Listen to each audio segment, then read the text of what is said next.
Señalador de Ideas. Hoy vamos a comenzar de una manera diferente. Vamos a hablar del mundo. ¿Por qué? A raíz de la asunción de Donald Trump y esto cómo ha modificado la actualidad de todos los países. Lo compartimos aquí en el Señalador y luego lo debatimos en la mesa. ¿Para dónde va el mundo? La aparición de Donald Trump cambió radicalmente el mapa político mundial. No transcurre un solo día en que no ocupe grandes titulares. Como dicen en Estados Unidos, no es que Donald Trump se haya apropiado del debate político, sino que él se ha convertido en el debate. ¿Qué pasará con la inmigración? ¿Cuál será la posición argentina?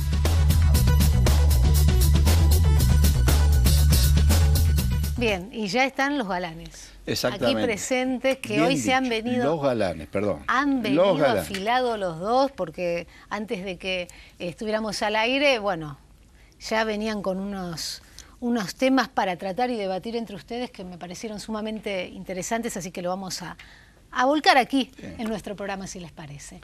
Decíamos al comienzo... Le doy sí, el primer saque a Julio. Que saque. que saque él. Bueno, Claro, yo claro. le tiro, puedo Vos dar, elegiste le lado, puedo dar, porque ahí dale. está. Donald Trump, obviamente. Donald Trump, Vamos con eso. vamos a hablar de Donald Trump. Sí, la verdad que hay muchos temas para que podamos discutir y que podamos charlar, pero creo que el de Donald Trump me parece que hoy por hoy es uno de los más importantes que podemos llegar a estar tratando en todos estos días, ¿no? Uno de los temas más importantes creo que fue el famoso tema de esta suerte de decreto de orden ejecutiva que él decretó, en la cual prohibía la entrada de nacionales de 7 países directamente, y que no solamente prohibía la entrada de los nacionales de 7 países, sino que aquellos que hubieran salían. entrado los detenían en el aeropuerto, o sea, con visa válida. De hecho, hubo Claro. 2 casos, un señor que había sido intérprete y colaboró con Estados Unidos y las Naciones Unidas del 2003 al 2013, que tenía visa, y su familia viviendo en Estados Unidos, que lo detienen, y otro que había sido colaborador durante la invasión, en Irak, y que era, era refugiado y tenía la familia. A ninguno de los dos lo dejan entrar. Bueno, eso con muchos otros. Bueno, después encima estaban los de Siria, Somalia, Yemen, bueno, todos Sí, los esos países países. musulmanes, ¿no? Los países básicamente musulmanes. Acá hay varias reflexiones que podemos hacer, incluso analizándolo desde un punto de vista legal, ¿no? Y hay un punto, yo creo que a Miguel le gusta, porque él siempre le gusta criticar los tiempos de la justicia argentina. En primer lugar, la brutalidad con que él lo hace, porque independientemente de que una política migratoria de ese tipo pueda ser entendible, que un presidente diga, yo tengo que controlar que no me vengan más terroristas o delincuentes, después me gustaría tratar el caso argentino, ¿no? Hay formas y formas de hacerlo, ¿no? No como lo hizo, con un patoterismo más propio de un personaje como es él, casi de historieta, que el de un estadista. Pero lo que es impresionantemente llamativo, la velocidad y celeridad con que se manejó la justicia. Eso fue un día viernes. Ese mismo día, varios abogados se presentaron ante la jueza que tenía jurisdicción en el aeropuerto John Fitzgerald Kennedy. Presentaron las medidas de habeas corpus, medidas cautelares y todo lo demás, basándose en varios rubros. Primero, que era inconstitucional. Segundo, que se afectaba la posibilidad de pedir el derecho de asilo, que es un derecho que Estados Unidos siempre protege. Tercero, se estaba rechazando nacionales que deberían volver a un país donde iban a ser sometidos a torturas. Y así una serie de argumentos más. Esta gente no tuvo que presentar ni el poder certificado, no tuvo que presentar ningún tipo de documentación, no tuvo que pagar tasa de justicia, ni beneficio de litigar sin gasto, no tuvo que presentar nada. Simplemente acreditar un interés legítimo, y al día siguiente la jueza Donnelly sacó la medida cautelar dejando sin efecto la orden ejecutiva. Y que se repitió ahora. Y ahora se volvió a repetir. Sí, sí, sí. Lo ratificaron. Y ahora van a la Corte, veremos qué resuelve la Corte. O sea, entonces acá yo creo que el mensaje en este punto es doble. Por un lado, no me parece mal la política de Trump de querer controlar un poco el tema de los inmigrantes, porque aparte uno también dice, yo creo que los hoteles, los edificios que probablemente tiene Trump, las inversiones, yo calculo el 70% de sus empleados deben ser latinos. O sea, si él está apuntando al latino vago, al latino que va, al latino, al musulmán terrorista, pero hacelo como lo hace un estadista, no como lo harías vos en tu empresa despidiendo a quien se te da la gana. Claro, hacelo con criterio. Hay a veces, Julio, que estos personajes que aparecen en la historia, hay que tratar de medirlos y ser precisos, ¿no? Porque pueden generar una cuestión internacional difícil después de volver atrás, ¿no? Con todas las medidas estas. Quizás estos personajes tengan una intencionalidad clara, que es proteger a su país, que es lógico, que debiera ser así, y no con esa proclamación de que no existen los países, todos somos libres y queremos vivir en cualquier lado. Quizás en esa intencionalidad de controlar, digamos, a su gente, a su país, se fue pero lejos, ¿no? Entonces, mordió banquina, como claro, dicen. no midió las consecuencias, ¿no? El pretender ser otra vez el primer mundo, el primer país que maneje el mundo, que ya lo perdió con la avanzada de China, con Europa, etcétera, etcétera. Claro, quiere volver a ser el país que maneje las políticas internacionales como la manejaba en otrora, ¿no? Pero creo que ha avanzado pésimamente mal, incluso con México, ¿no? Con la imposición de poner un muro. Entonces, eso te trae a muchas cosas que ya la historia ha avanzado. En cuanto a eso, basta de muros. Lo que me llama la atención de las medidas estas, como un país como Estados Unidos, con la tecnología, con todo lo que tiene actualmente y con el poder que tiene, no pueda controlar aún a aquellos inmigrantes que van no a trabajar, no a producir, sino que ha tenido cuestiones muy importantes que ha herido, yo te diría, ha sido un pequeño infarto, un gran infarto en el corazón de Estados Unidos, ¿no? Como fueron las gemelas, los atentados que vemos y que incluso ya vimos en Europa. Entonces, el que gobierna y que tenga una personalidad tipo Trump es peligroso. Es muy peligroso. Es peligroso porque no tiene el límite justo. Bueno, hasta acá vamos a aumentar los controles, vamos a tener más espías internacionales, qué sé yo. De todo lo que sabemos que Estados Unidos, o que presumimos, lo tiene para hacer, ¿no? Y cortar esto que me parece mal, incluso con lo que dijiste vos, pésimo, porque hay gente que vive y que no puede salir de Estados Unidos porque no sabe si puede regresar. No saben si pueden volver a entrar. Claro. No saben si pueden volver. Entonces, no, y lo que vos decías, Miguel, perdóname, te quería hacer un comentario porque dijiste algo muy interesante. Va, todo es interesante, pero dijiste, todo es interesante, pero una cosa muy que no te quería interrumpir, pero quería resaltarla. Cuando hablaste de la personalidad de Trump, vos fijate lo que vos dijiste recién, que había una editorial en La Nación de ayer, voy a cometer el pecado de no recordar el nombre de quién era la persona, de ayer no, del otro día, no me acuerdo cuándo fue que lo leí, en esta semana, en estos días lo leí. El domingo pasado, creo. Creo que sí, creo que el domingo, que hablaba de las actitudes de Trump. Y, por ejemplo, lo que decías vos de la actitud de él, ¿no? Esa suerte de llevarse el mundo por delante. Le cuelga el teléfono al primer ministro de Australia. Una locura. Y lo amenaza al presidente mexicano básicamente con una invasión. Cuando le dice que si sus soldados le tienen miedo a la gente mala de México, que los soldados americanos no le tienen miedo y se los va a mandar para que ellos le pongan orden. Eso le está diciendo que lo va a invadir. O sea, fíjate lo que vos decías recién, de ese perfil, digamos, ya que no tiene ningún tipo de límite, ¿no? No, lo que te marca que es que Estados Unidos tiene miedo. ¿Sí? Tiene miedo de alguna forma, o el presidente actual, Trump, tiene miedo. Tiene miedo de nuevas...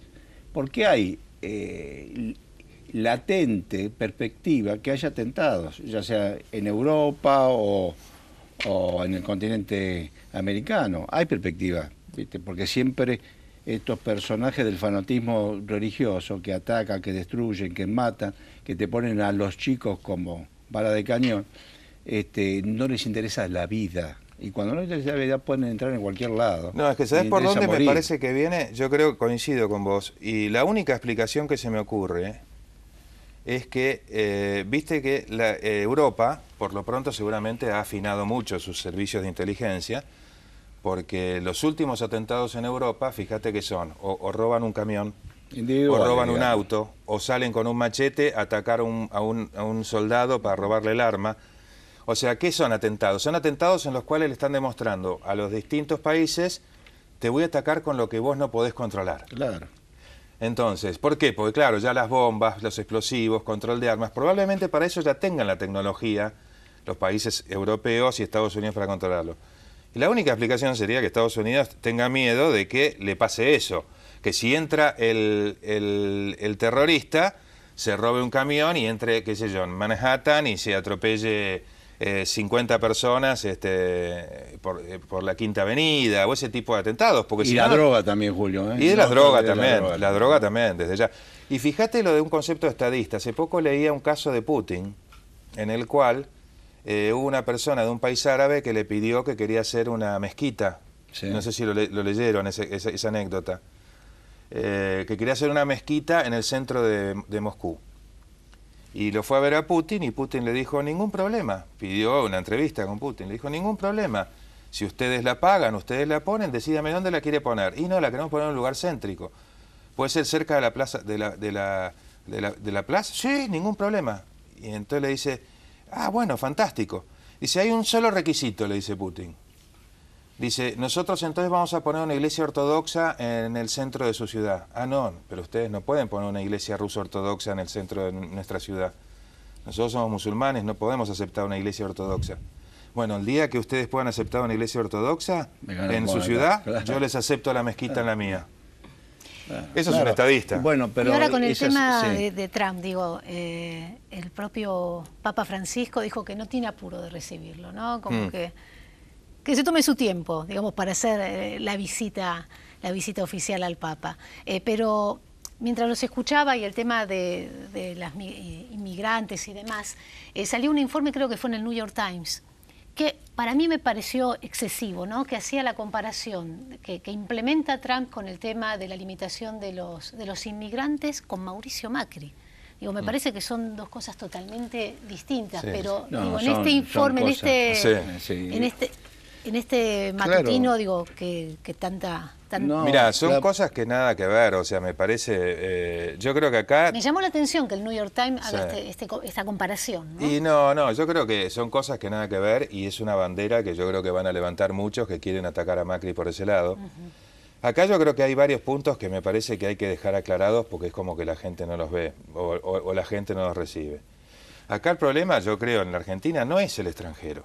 El problema es el extranjero que viene a usar nuestros servicios públicos, a usar los sanatorios, a las universidades gratuitas, a usar todo eso, viene, lo usa y se va. Y el que viene a delinquir, el extranjero que viene, se radica, paga los impuestos, como cualquier otro argentino y trabaja, es más que bienvenido. A ese no se lo persigue ni se lo debería perseguir. El que se quiere limitar es al otro, especialmente al delincuente. Bueno, pero también hay todo un manejo político, creo, desde la oposición, ¿no? Seguramente. Lo que pasa es que, fíjate, hay una ley, la ley de migraciones antes establecía, que eso fue una reforma que se hizo en el gobierno anterior, que cualquier ciudadano extranjero, decía de los Mercosur y de los distintos tratados de Sudamérica, tenía derechos a recibir exactamente el mismo trato que un nacional en cuanto al acceso a cualquier servicio en la República Argentina. Y de eso se agarran los extranjeros cuando vienen o cuando vienen hasta los tours ¿cómo los llaman? Que vienen a atenderse acá a Retiro y que llaman a las ambulancias y qué sé yo, ¿no? Sí, embarazo y todo. Pero lo que decís vos lo vamos a charlar ahora porque quiero decirte algo con respecto a lo que dijo Karina. Bueno, perfecto. Estamos ahí expectantes para escucharlo, doctor. Sí, enseguida volvemos.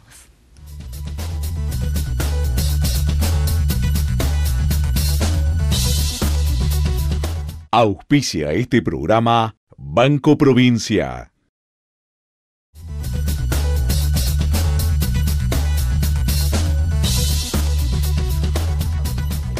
Pinocchio quiero dejar pasar, ¿no? Un Sí, tema señora. que hacía mención Julio, con el tema de sanidad, ¿no? Y este tema de los tours y demás. Y usted como hombre Sí, no, conocedor... me nombró ahí el sector de salud salud y y la me salud. tiró una pelotita ahí, pero que la voy a Que agarrar la igual. toma. No, pero cierto, en el tema, a pesar de la crisis que hay en salud, parece que la salud nuestra, la política nuestra en salud, permite atender a todos los hermanos latinoamericanos, que me parece, qué sé yo, si yo tuviera un país rico, bienvenido sea, pero tenemos colapsos en los hospitales, falta de cama, turnos diferidos a 4 o 6 meses, no tenemos estructura para cuando vienen las epidemias de bronquiolitis en los chicos de tener camas, ¿no? Entonces la madre con el chiquito tiene que lidiar, ir a un hospital a otro con el chico en brazos. La madre argentina. La madre argentina. O pero- residente legal. O A eso residente iba, legal. Miguel. Entonces vos te encontrás, Sí. mira, hay una población que debe llegar al 30% en algunos sectores de la capital y el conurbano, en donde la atención en salud es para extranjeros, pero no aquellos extranjeros que están radicados acá personalmente, sino hay tours que se hacen para que pacientes de Paraguay, de Perú, de Bolivia sean atendidos acá. Nosotros hicimos en alguna oportunidad una entrevista a ciudadanos bolivianos y peruanos y paraguayos, y te dicen, venimos acá porque en mi país me cuesta el parto, me cuesta una operación, me cuesta hacer un estudio. Esto te demuestra que los países estos poco se preocupan por la salud de sus conciudadanos, ¿no? Es decir, no hay una cobertura de salud con derecho a que no paguen por ninguna prestación.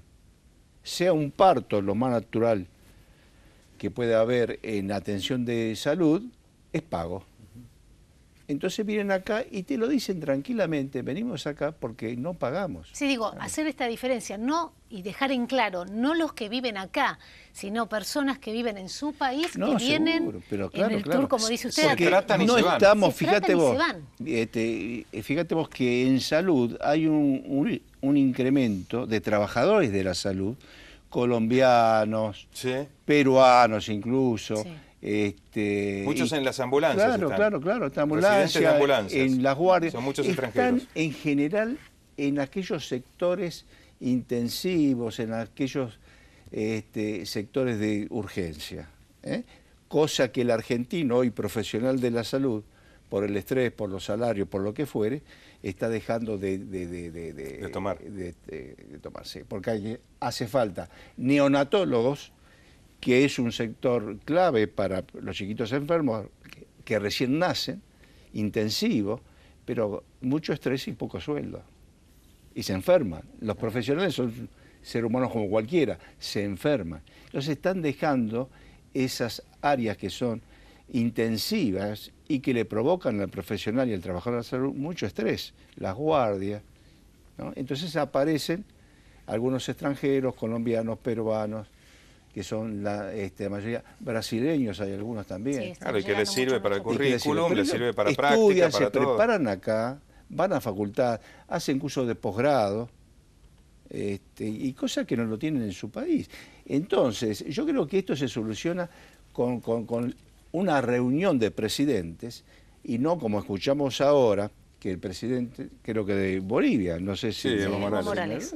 Dice, ojo con la actitud política de la migración que hace Argentina por el tema de discriminar. No estamos discriminando. Hacemos migración delincuente.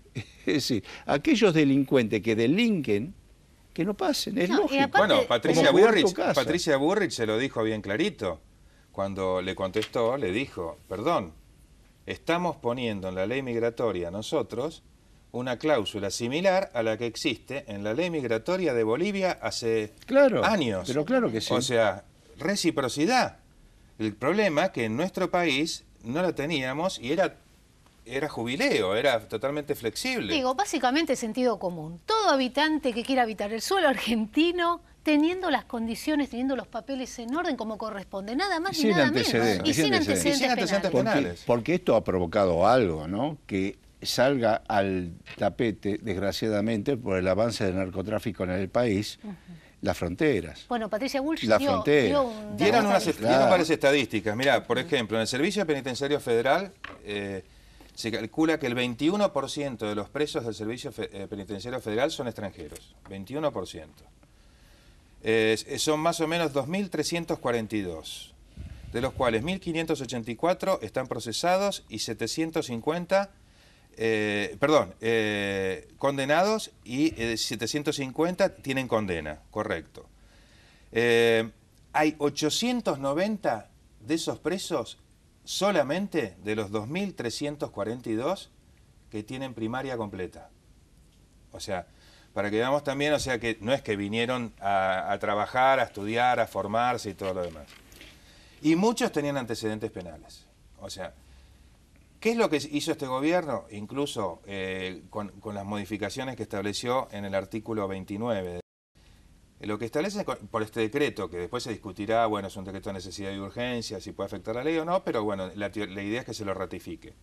La posibilidad de, primero, no dejarlos entrar a cualquier persona que tenga antecedentes penales por delitos penados con pena privativa de libertad. A cualquier persona, no cualquier porque sea ni boliviano, ni peruano, a cualquiera. No, de cualquier país que venga. De cualquier país que venga. Obviamente no un argentino, pero sí un extranjero, porque el argentino tiene un derecho que, incluso habiendo cometido un delito en el exterior, pero que lo juzguen acá. Puede pedir que se lo juzgue acá, ¿no? Pero eso por tratados y demás. Después, que no esté vinculado, bueno, a narcotráfico, trata de blancas, bueno, toda una serie de medidas. Pero lo más interesante que establece el decreto es que además... primero establece un plazo que dice que una vez que es expulsado un extranjero, en caso de que cometa un delito acá, no puede volver por un mínimo de 8 años. Y lo va a determinar el juez si es 8 años o más.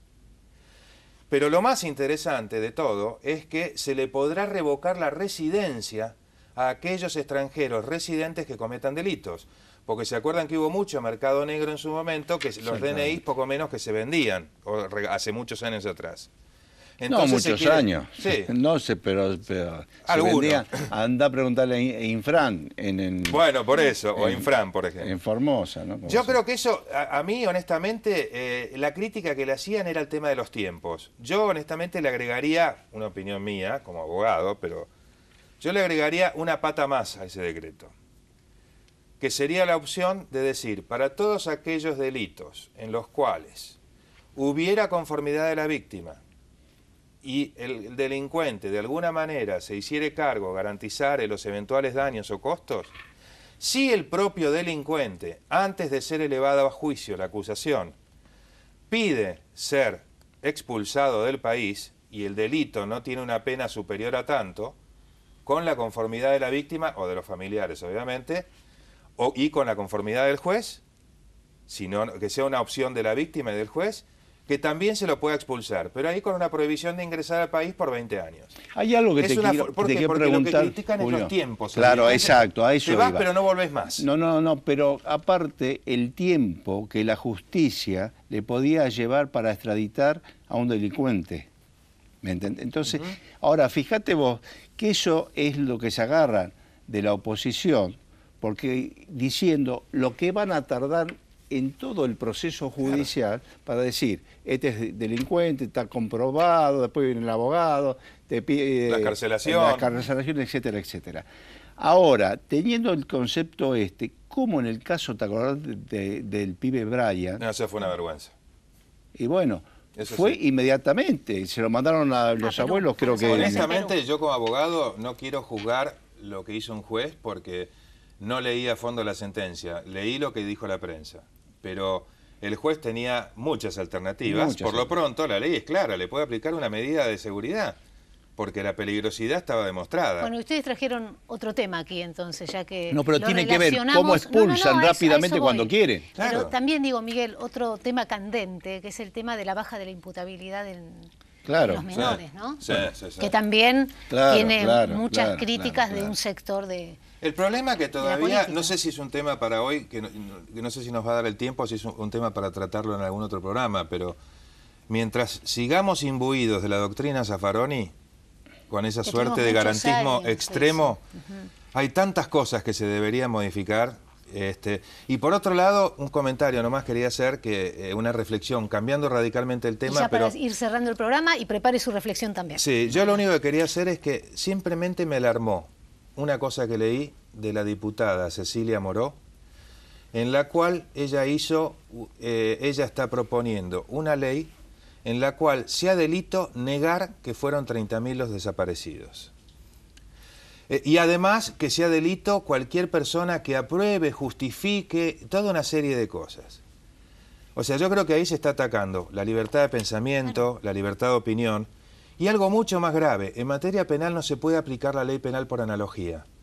Los dos casos más resonantes de ley penal por analogía, y con esto cierro mi parte y le paso a Miguel, le saco a Miguel, le paso la pelota, fueron el Código de la Alemania nazi, el artículo 5, que decía que iba a ser delito todo aquello que atente contra el sano espíritu del pueblo alemán, y el Código de la Revolución Bolchevique, que dijo que iba a ser delito todo lo que atente contra los intereses del Estado. En los dos casos, interpretación subjetiva, ley penal para el poder de turno. Claro, lo que está atentando acá la diputada, no sé si... es diputada del Frente Renovador. Está atentado contra la libertad de expresión también, Sí, o es ¿no? demagogia política. Claro, demagogia política. Obviamente. Pero bueno, sería sano, Julio, que de una vez por todas estos imbéciles, porque son pobres imbéciles y no creen que somos imbéciles, Sí. ¿no? Porque dicen tantas cosas obvias y estúpidas de no hacer y pretenden hacerlo. Es decir, volver a ciertas circunstancias de sacarlo del razonamiento, digamos, común, simple, ¿no? Te salen con cualquier tontería y pretenden ellos que nosotros, la sociedad, una sociedad sumisa, que cree en ellos, podemos modificar el pensamiento. Esto es gravísimo, porque mientras estos son los que están en los medios y hablan, ¿no? Cada delincuente sabe ahí que estamos mal. No, lo peor no es que estén en los medios y hablen, están dentro del Congreso. Además, y les pagamos. Tiene que ver con eso, ¿no? Digo, bueno, sensatez ante todo. Pensemos, empecemos a participar y a exigir a los gobernantes, pero también a exigir a una oposición que tengan materia gris. ¿Por qué digo esto? Porque acuérdense que tuvimos un jefe de la CIDE que tendría que tener gran material de materia gris, que era un pelotudo. El jefe de la CIDE... Eso no lo dice usted. Eso no lo dije yo. Está bien. Usted está... La presidenta. Claro. La presidenta. Lo comenta textual. Claro, muy textual. Ella lo puso, ella lo calificó. Que tendría que ser el tipo más inteligente del país, ¿no? El titular de la CIDE. Tuvimos un pelotudo. Bueno. Gracias, muchachos. Nos encontramos la próxima semana. Gracias por habernos acompañado.